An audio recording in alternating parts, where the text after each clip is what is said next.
उसकी ही खुशबू लेकर हरदम हवा चलती है। उसकी ही खुशबू लेकर हरदम हवा चलती है। मेरे कानों में सरसरा कर जाने क्या कहती है। मेरे कानों में सरसरा कर जाने क्या कहती है। और सारा जमाना बैरी होकर भी कुछ बिगाड़ नहीं सकता मेरा, क्योंकि मेरे सर पे हमेशा मेरी माँ की दुआ रहती है। नमस्कार, आदाब, सत श्री अकाल। मैं हूं समीर आयोग और आप देख रहे हैं रियल स्टोरी। आज की जो सच्ची घटना मैं बताने जा रहा हूं, ये घटना है राजस्थान के बाड़मेर। बाड़मेर की रहने वाली एक राई, एक महिला है जिसका नाम राई है। उसकी उम्र 25 साल है और उसकी बेटी, उसका पति रमेश और उसकी 4 साल की बेटी भावना, ये अपने परिवार में हंसी खुशी रहते हैं। लेकिन 9 नवंबर 2024 को ये भावना और राई, उसकी माँ, ये दोनों घर से गायब हो जाते हैं। सुबह से ही उसका पति रमेश ढूंढ रहा था, सारे लोगों से गांव में पूछ रहा था कि राई और मेरी बेटी पता नहीं कहाँ चले गए लोग। चारों तरफ ढूंढने तलाशने के बाद आपस में ही बातचीत हो रही थी कि आखिर में राई कहाँ जा सकती है। फिर उसके मायके को भी फोन किया जाता है। राई के भाई शिवलाल से बात की जाती है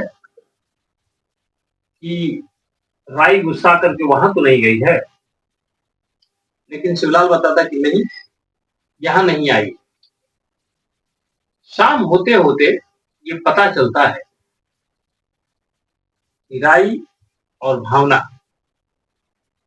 दोनों एक पानी की टंकी में लाश बनकर पड़ी है।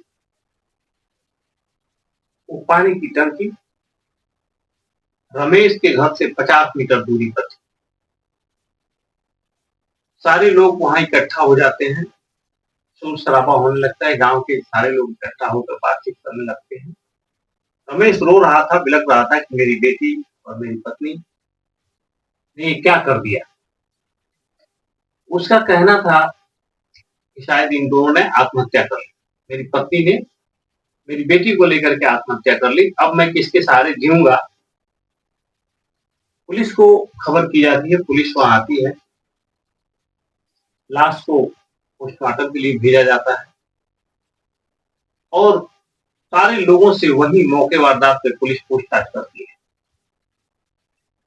रमेश से भी पूछताछ होती है कि तुम्हारी पत्नी कैसे, कब, कहाँ गई, क्या हुआ था। तो रमेश बताता है कि दरअसल हमारी और पत्नी के बीच कुछ घरेलू समस्याओं को लेकर झगड़ा हुआ था और शायद इसी से नाराज होकर उसने बच्ची को लेकर आत्महत्या कर लिया। ये रमेश की कहानी थी। लेकिन पुलिस ने जब शिवलाल, उसके भाई को बुलाया, उसका बयान दर्ज किया, तो शिवलाल का बयान अलग था। शिवलाल बता रहा था, पुलिस को बताता है शिवलाल की मेरी बहन को ये रमेश हमेशा मारता पीटता था, दहेज मांगता था, पैसे मांगा करता था उससे। और इस मामले को लेकर कम से कम 5-6 बार पंचायत हो चुकी है इस गांव में। रमेश के घर पंचायत हो चुकी है, लेकिन अभी तक ये मामला हल नहीं हुआ था। मेरी बहन परसों ही फोन की थी और उसने बताया था कि फिर उसने, शिवलाल ने उसको मारा था। तो मैंने उससे कहा था कि तुम घबराओ मत, 9 तारीख को हम कुछ पढ़े लिखे लोगों को लेकर आ रहे हैं ताकि बातचीत किया जा सके आखिर में ये लोग कैसे तुमको रखना चाहते हैं। ये बात अभी 9 तारीख आई नहीं, तब तक हमारे पास फोन चला गया कि राई कहीं चली गई। इसलिए मैं किसी को लेकर आया नहीं और इन लोगों ने हमारी बहन को मार डाला। मेरी बहन आत्महत्या कर ही नहीं सकती। रमेश झूठ बोल रहा है और कहीं ना कहीं रमेश ने ही इन दोनों की हत्या की है। रमेश ये नामजद एफआईआर शिवलाल करा देता है कि मेरी बहन की हत्या इसने की। पुलिस रमेश को भी हिरासत में रखी है, उससे पूछताछ हो रही है। शायद बातों बातों में भी कुछ शक है पुलिस को।